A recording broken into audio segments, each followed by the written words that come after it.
দেখো সূর্য উঠে গেছে, তো আমি পড়াতেও চলে এসেছিলাম।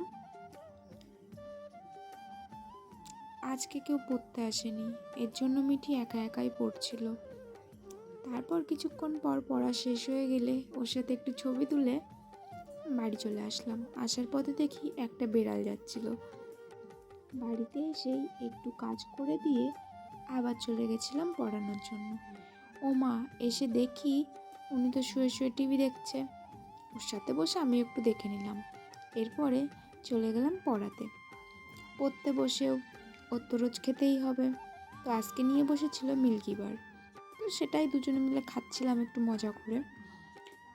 পড়তে পড়তে এরপর বৌদি নিয়ে আসলো আমাদের জন্য চা। চা খেয়ে পড়িয়ে বৌদির সাথে একটু গল্প করে বেরিয়ে পড়লাম বাড়ি যাওয়ার জন্য। এসে দেখি রেলগেট পড়ে গেছিলো। কিছুক্ষণ ওয়েট করার পর ট্রেনটা ঢুকে গেল। এরপর গেটটা তুলে দিল আর আমি চলে আসলাম বাড়িতে। বাড়ি এসেই ভাত খেয়ে নিলাম। ভাই ডাক দিল রাস্তা থেকে মাছ নিয়ে যাওয়ার জন্য। মাকে বললাম দেখো মাছ এনেছে, তো মা বললো ফ্রিজে রেখে দে। ফ্রিজ খুলতেই দেখি ফ্রিজে আরও মাছ ছিল, এটা রুই মাছ।